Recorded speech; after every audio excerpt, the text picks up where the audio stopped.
जय हिंद साथियों, कैसे हैं आप सब। आशा करते हैं आप सब कुशल और मंगल होंगे।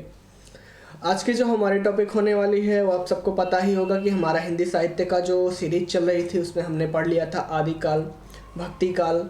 अब उसके बाद हम पढ़ने जा रहे हैं रीतिकाल। तो चलिए आज समय को ज़्यादा ना लेते हुए हम यहीं पर अपनी टॉपिक स्टार्ट करते हैं रीतिकाल। तो रीतिकाल के बारे में बात कर ली जाए, एक सेकंड थोड़ा सा। हाँ, रीतिकाल पे बात करनी है।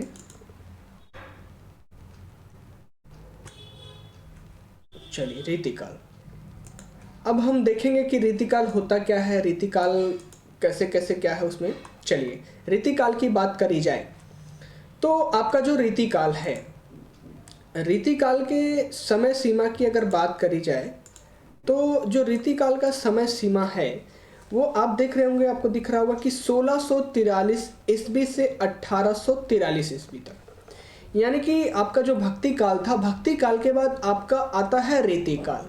उस रीतिकाल की जो समय सीमा है वो आपकी है 1643 ईस्वी से 1843 ईस्वी तक। अगर यही विक्रमी संवत की बात करी जाए तो विक्रमी संवत में देखा जाए कि 1700 से 1900 विक्रमी संवत, ठीक है। तो ये था रीतिकाल का समय। अब अगर हम रीतिकाल के समय को देख लिया हमने, तो अब हम देखते हैं कि रीतिकाल का नामकरण कैसे हुआ और रीतिकाल के और किन किन नामों से जाना जाता है। तो आपका जो रीतिकाल है, रीतिकाल को एक अलंकृत काल के नाम से भी जाना जाता है। किसने?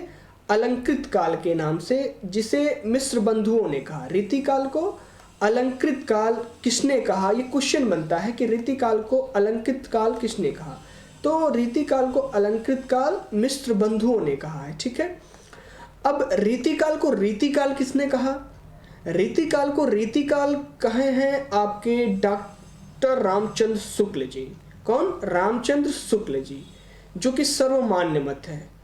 किसने कहा है रीतिकाल को रीतिकाल? रामचंद्र शुक्ल जी ने, और यही आपका सर्वमान्य मत है। रीतिकाल को आपके श्रृंगार काल के नाम से भी जाना जाता है। किस काल के नाम से? श्रृंगार काल के नाम से भी जाना जाता है। और श्रृंगार काल देने वाले कौन है? श्रृंगार काल पंडित विश्वनाथ प्रसाद मिश्र जी। किसने कहा श्रृंगार काल रीतिकाल को? पंडित विश्वनाथ प्रसाद मिश्र जी। अच्छा, कला काल भी कहा जाता है। क्या? कला काल। रीतिकाल को आपका कला काल के नाम से भी जाना जाता है। रीतिकाल को आपके कला काल के नाम से जाना जाता है, और ये कहे हैं डॉक्टर रमाशंकर शुक्ल रसाल जी ने। कला काल किसने कहा है? रसाल, यानी कि डॉक्टर रमाशंकर शुक्ल रसाल। चलिए ठीक है, इतना हमने जान लिया। अब रीतिकाल के प्रवर्तक कौन थे, इस पर बात कर ली जाए कि रीतिकाल के प्रवर्तक कौन है। क्वेश्चन बनता है कि रीतिकाल के प्रवर्तक कौन, कि रीतिकाल के प्रवर्तक कौन। तो देखा जाए कि जो रामचंद्र शुक्ल जी हैं, ये मानते हैं कि रीतिकाल के प्रवर्तक आपके चिंतामणि त्रिपाठी जी हैं। कौन है? चिंतामणि त्रिपाठी जी। और विश्वनाथ प्रसाद मिश्र जी कहते हैं कि रीतिकाल के जो प्रवर्तक है वो कृपा शंकर जी हैं। वो कैसे कहते हैं? कहते हैं कि जो हित तरंगिणी ग्रंथ है वो हिंदी का पहला काव्य शास्त्रीय ग्रंथ है माना जाता है, जहाँ रीति शास्त्र, क्या? जहाँ रीति शास्त्र से संबंधित ग्रंथों की रचना प्रारंभ होने लगती है। वो कहते हैं कि विश्वनाथ प्रसाद जी, जो रमाशंकर जी का हित तरंगिणी ग्रंथ है वो हिंदी का पहला काव्य शास्त्रीय ग्रंथ है, और यहीं से रीति शास्त्रीय संबंधित ग्रंथों की रचनाएं प्रारंभ होने लगती है। अच्छा, डॉक्टर नागेंद्र जी ये कहते हैं कि रीतिकाल के प्रवर्तक कौन है? केशवदास हैं। तो हमने देखा कि रीतिकाल के प्रवर्तक कौन कौन माने जाते हैं। शुक्ल जी कहते हैं कि चिंतामणि त्रिपाठी जी हैं, विश्वनाथ जी कहते हैं कि कृपा शंकर जी हैं, डॉक्टर नागेंद्र जी कहते हैं कि केशवदास जी हैं, ठीक है। अच्छा, हिंदी का पहला काव्य शास्त्रीय ग्रंथ किसे माना गया है? हित तरंगिणी को, जहाँ से ही रीति शास्त्र यानी रीति शास्त्र संबंधित ग्रंथों की रचनाएं प्रारंभ होने लगती है, ठीक है। इतनी बात हो गई। अब रीतिकाल जो शब्द है, अच्छा रीतिकाल शब्द का अर्थ क्या है, हम थोड़ी सी इस पे बात कर लेते हैं कि रीतिकाल शब्द का अर्थ क्या है।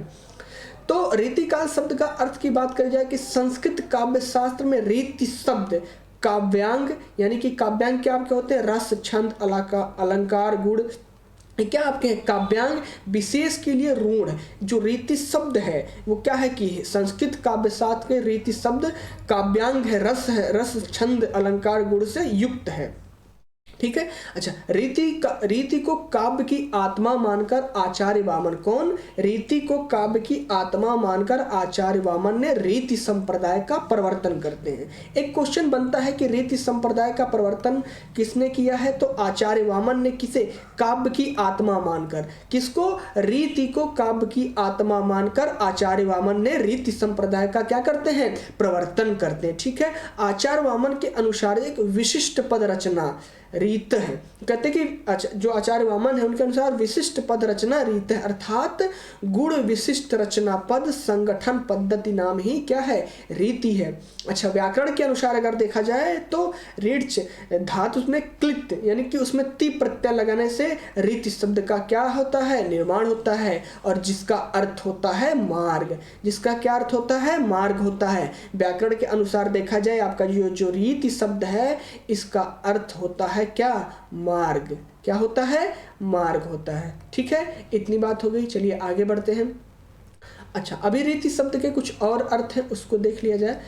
तो संस्कृत काव्य शास्त्र में रीति शब्द काव्य रचना के मार्ग, क्या कि काव्य रचना के मार्ग अथवा पद्धति विशेष के रूप में प्रयुक्त होता है। निष्कर्षतः अगर देखा जाए तो जो रीति काव्य वह है जिसकी रचना विशिष्ट पद्धति अथवा नियम को ध्यान में रखकर, किसे?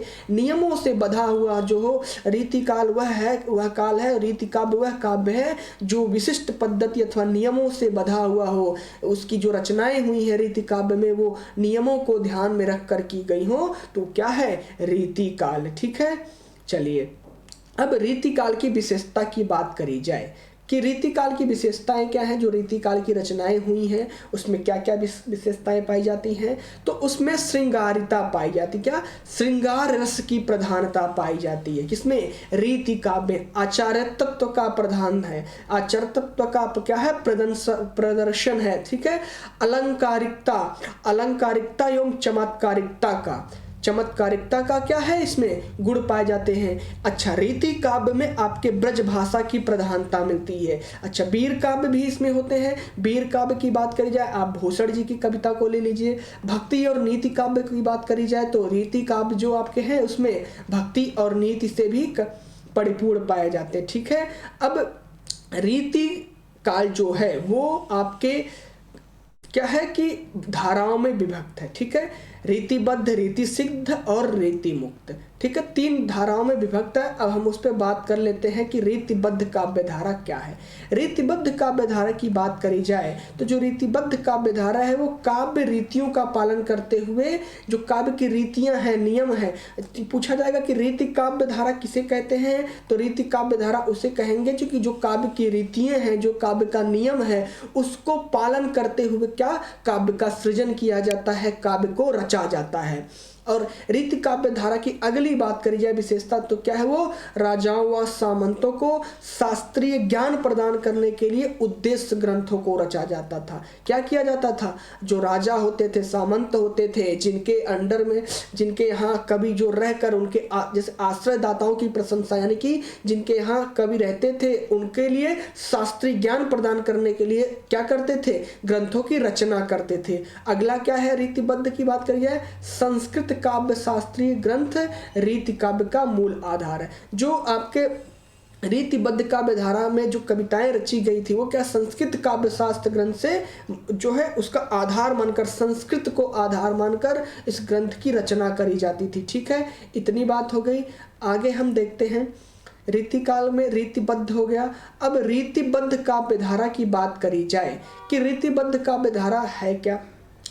तो रीतिबद्ध काव्य धारा की बात करी जाए तो रीति ग्रंथ लेखन की परंपरा को हिंदी में लाने वाले जो कवि एवं आचार्य कौन है? वो केशव दास हैं। कहां से कहां तक? 1550 से 1610 ईस्वी तक। कौन है?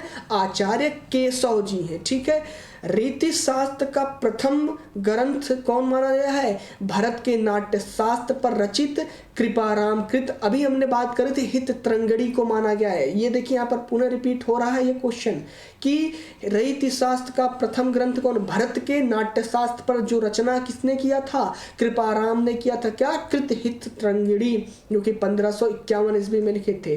ठीक है। डॉक्टर नागेंद्र ने रीतिबद्ध कवियों को 2 वर्गों में विभक्त करते हैं। जो आपके रीतिबद्ध कवि हैं उनको डॉक्टर नागेंद्र जी 2 वर्गों में विभक्त कर देते हैं। कौन कौन से वर्ग में? प्रथम वर्ग आता है सर्वांगण निरूपक कवि। कौन कौन से? सर्वांगण निरूपक कवि। और दूसरा आता है विशिष्ट निरूपक कवि। कौन सा? विशिष्ट निरूपक कवि। ठीक है, इतनी बात हो गई। अब हम अभी बात करेंगे कि सर्वांग निरूपण कवि क्या है और विशिष्ट निरूपण कवि कौन कौन से। ठीक है, चलिए आगे देखते हैं। अब बात कर ली जाए कि विशिष्ट, अच्छा यहाँ बात हुई थी कि सर्वांग निरूपण कवि और विशिष्ट निरूपक कवि। अच्छा, विशिष्ट निरूपण कवि को भी 3 भागों में विभक्त करते। कौन से? रस निरूपक, यानी कि जो रस को काव्य की जो रस को जो है केंद्र में रखकर रचना करते थे, जो अलंकार को केंद्र में रखकर करते थे, जो छंद रूपक यानी छंद को सेंटर में रख के केंद्र में रखकर रचना करते थे, वो विशिष्ट निरूपक कवि कहलाते थे। अब हम बात करते हैं कि आपके जो सर्वांग निरूपण कवि हैं उनमें कौन कौन से आएंगे। सर्वांग निरूपण कवि की बात करी जाए तो जो सर्वांग निरूपण कवि में उसमें आपके आते हैं चिंतामणि जी, भिखारी दास जी, सोमनाथ जी, रसिक गोविंद जी, कुलदीप मिश्र जी, कुमारमणि जी और ग्वाल जी। अच्छा, ये कौन से हैं? सर्वांग निरूपण कवि हैं। तो अगर पूछा जाए कि रीतिबद्ध काव्य धारा के कवि कौन से हैं, तो ये सभी कवि जो हैं जैसे चिंतामणि, भिखारीदास, सोमनाथ, ये रीतिबद्ध कवि भी आएंगे, ये रीतिबद्ध कवि के अंतर्गत भी आएंगे, लेकिन ये सर्वांग निरूपण कवि के अंतर्गत भी इन्हें रखा गया। किसने रखा है? डॉक्टर नागेंद्र जी ने। चलिए ठीक है, अब हम देखते हैं विशिष्ट निरूपक कवि में कौन कौन से कवि आ रहे हैं आपके। ठीक है, तो विशिष्ट निरूपक कवि में अगर देखा जाए तो जो रस निरूपक कवि हैं, ऐसा नहीं कि जो रस निरूपक कवि हैं वो अलंकार निरूपक नहीं हो सकते, वो छंद निरूपक नहीं हो सकते हैं। जैसे अभी कुछ लोगों का नाम आएगा, वो आपके रस निरूपक भी हैं और वो आपके जो है छंद निरूपक भी हैं और वो आपके जो है अलंकार निरूपक भी हैं। जैसे आपका देखा जाए तो सुखदेव मिश्र, रसलीन राम सिंह उजियारे, चंद्रशेखर वाजपेयी, बेनी प्रवीण, पद्माकर, मतीराम, ये क्या है? ये रस निरूपक कवि के अंतर्गत आते हैं। अब अलंकार निरूपक की बात करी जाए तो भूषण, मतीराम, जशवंत हिंद, दूल्ह, पद्माकर, गिरधर दास, रघुनंद नाथ, बंदीजन, तो ये क्या है? ये आपके अलंकार निरूपक कवि हैं। लेकिन ये आपके अगर पूछा जाए कि रीतिबद्ध रीति सिद्ध कवि, तो आपके ये भी जिनकी कवियों की मैं बात कर रहा होती, आपके कौन से कवि हैं, ये सब आपके रीतिबद्ध कवि के भी अंतर्गत आएंगे। लेकिन उसके अंदर की बात करी जाए तो ये विशिष्टांग कवि निरूपक के अंतर आएंगे। लेकिन अलंकार में देखा जाए तो आपको मिल रहे होंगे मतीराम, और आपको रस में भी मिल रहे होंगे मतीराम, और अभी आप छंद में भी मिलेंगे मतीराम। तो ये तीनों विशिष्टांग जो निरूपक का है, तीनों विशिष्टांग के अंतर्गत कौन आ रहे हैं? आपके मतीराम आ रहे हैं। ठीक है, पद्माकर जी की बात करी जाए तो ये आपके अलंकार निरूपक कवि में भी आते हैं। कौन? पद्माकर जी। ठीक है, इतनी बात हो गई। छंद निरूपक कवि कौन कौन से हैं? भूषण जी हैं, मतीराम जी हैं, सुखदेव जी मिश्र हैं, माखनलाल दशरथ हैं और राम सहाय जी हैं। ठीक है, तो ये कौन कौन से थे? ये विशिष्ट निरूपक कवि के अंतर्गत आते हैं, जो कि रीति, अगर पूछा जाए रीति सिद्ध कवि, तो इन सब को हम रीति सिद्ध कवि के अंतर्गत ना रख के रीतिबद्ध कवि के अंतर्गत रखेंगे। अभी हम रीति सिद्ध पे भी बात करेंगे, रीति मुक्त पे भी बात करेंगे। तो ये आपके रीतिबद्ध और रीति सिद्ध और रीति मुक्त 3 प्रकार के कवि हैं। 3 भागों में इनको डिवाइड किया गया है रीति काल में। तो चलिए हम आगे बढ़ते हैं और आगे देखते हैं। आगे आपके आती है रीति मुक्ति काव्य धारा। अच्छा, रीति मुक्ति काव्य धारा क्या है? स्वच्छंद काव्य धारा, खुल गए छंद के बंद, ये स्वच्छंद होते हैं। इसमें जो रीति मुक्त कविताएं थी वो स्वच्छंदतावादी थे, स्वच्छंद थे। रीति मुक्त कवियों में रीति विषयक काव्य गत परंपरा का पालन नहीं किया गया। पूछा जाता है कि ऐसी कौन सी रीति है जिसमें जो है काव्यगत रीतियों की परंपरा का पालन नहीं किया गया है, तो आपकी वो कौन सी रीति आती है? वो रीति मुक्त काव्य धारा के अंतर्गत आती है, जिसे में के अंतर्गत जो आपके रीति के काव्यगत परंपरा थे उसमें पालन उसका नहीं किया जाता था। रीति मुक्त कवियों में जो होते थे, रीति मुक्त कवियों में लक्षण ग्रंथों की रचना नहीं की। जो रीति मुक्त कवि थे वो क्या है? लक्षण ग्रंथों की रचना नहीं की। जैसे मान देखा जाए घनानंद, आलम, बोधा ठाकुर, दिग्विजय प्रमुख है। ठीक है, तो ये कौन से कवि हैं? रीतिमुक्त काव्य धारा के अंतर्गत आने वाले कवि, जो कि आंतरिक अनुभूतियों की सहज एवं सरस अभिव्यक्ति का सृजन करते हैं। और घनानंद की बात करी जाए तो घनानंद रीतिमुक्त काव्य धारा के प्रमुख कवि माने जाते हैं। एक क्वेश्चन बनता है कि रीतिमुक्त काव्य धारा के जो आपके प्रमुख कवियों में से एक हैं वो कौन है? घनानंद जी हैं। ठीक है। अच्छा, जो रीतमुक्त काव्य धारा थे ये श्रृंगार वर्णन एवं आश्रयदाताओं का गुणगान करते थे। आश्रयदाताओं की बात करी जाए तो ये जी राजा महाराजा सामंतों जिनके यहाँ रहकर ये जिनके यहाँ रहते थे, जिनके यहाँ खाते पीते थे, जिनके शरण में रहते थे, उनके लिए श्रृंगार परख रचना करते थे। और वो जो रचनाएं होती थी उसमें आपके राजा महाराजा जिसके ही भी यहाँ वो रहते थे, सामंत के यहाँ रहते थे, राजा के यहाँ रहते थे, महाराजा के जिसने दरबारी कवि जैसे जिस दरबार में रहते थे उनका श्रृंगार परख रचना करके उनके जीवन शैली को अपने रचनाओं के माध्यम से उनका गुणगान करते थे। ठीक है। तो ऐसे कवियों में से कौन कौन से कवि आपके हैं? घनानंद जी हैं, आलम है, बोधा ठाकुर है, दिग्विजय प्रमुख है। ठीक है। तो ये कौन से थे? ये प्रमुख कवियों में से एक थे। अब आगे बढ़ते हैं। आगे देखा जाए, आगे आपका देखा जाए रीति सिद्ध काव्य धारा की बात करी जाए तो रीति सिद्ध काव्य धारा में देखा जाए तो रीति सिद्ध कवियों ने लक्षण ग्रंथों की रचना नहीं की। क्या कि रीति सिद्ध जो कवि थे वो लक्षण ग्रंथों की रचना नहीं की। उन्होंने जो काव्य रचा उसमें काव्य शास्त्रीय लक्षणों का ध्यान रखा। क्या? जो कि काव्य शास्त्रीय लक्षण होते हैं, जो काव्य के लक्षण होते हैं उसका ध्यान रखकर रीति सिद्ध कवि क्या करते थे? रचना करते थे। इन आश्रयदाताओं का गुणगान और श्रृंगार चित्रण इस काव्य धारा की प्रमुख विशेषताएं हैं। बात करी जाए रसखान जी की तो जो इन्होंने लिखा है रसखान जी बिहारी सतसैया के दो हरे जो नाविक के तीर देखन में छोटन लगे घाव करत गंभीर। तो रसखान जी की बात करी जाए रीति सिद्ध कवि है, रीति सिद्ध धारा के कवि हैं। तो ये क्या करते थे कि ये जो कवि होते थे ये आश्रयदाताओं का गुणगान करते थे। रीति मुक्त कवि जो होते थे, अभी हमने बात करी थी, रीति मुक्त कवि भी ऐसा नहीं था कि वो आश्रयदाताओं का गुणगान नहीं करते थे, आपके वो भी आश्रयदाताओं का गुणगान करते थे, उनके शरण में रहते थे, अपना भरण पोषण करते थे। तो आपके जो रीति सिद्ध काव्य धारा के कवि थे इन्होंने भी आश्रयदाताओं के यहाँ रहकर उनका गुणगान करते थे और उनके लिए श्रृंगार परख रचना करते थे और उनसे अपने रचना के माध्यम से उनके कार्य को वो बढ़ा चढ़ाकर उसमें क्या करते थे? उनका बखान करते थे, जिसके माध्यम से उनको कुछ असर भी दी जाती थी। जैसे अभी हम कुछ कवि के बारे में विस्तृत चर्चा करने वाले हैं, जैसे रसखान हो गए, आपके घनानंद हो गए।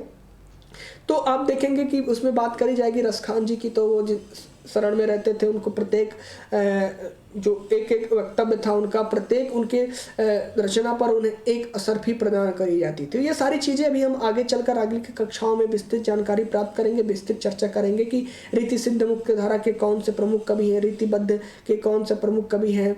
तो तीनों बद्ध जितने भी काव्य धारा है इसमें हम आप बात करेंगे अभी कि रीति सिद्ध काव्य धारा के प्रमुख कवि कौन है, रीतिबद्ध के कौन है, रीतिमुक्त के कौन है और उनके जीवन शैली के भी बारे में पढ़ेंगे। तो इतनी बातें हो गई।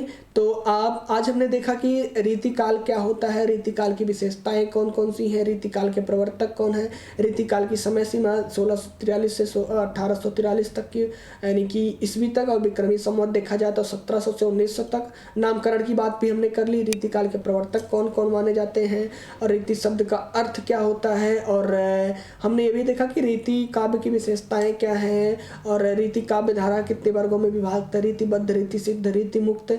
तो ये सारी चीज़ें हमने जाना और इतनी बात हो गई। और हमने कुछ कवियों को भी देखा कि सर्वांगण कवि कौन है, विशिष्टांग कवि कौन है। तो ये सारी बातें हो गई। तो आज की क्लास हम यहीं तक रखते हैं, ठीक है।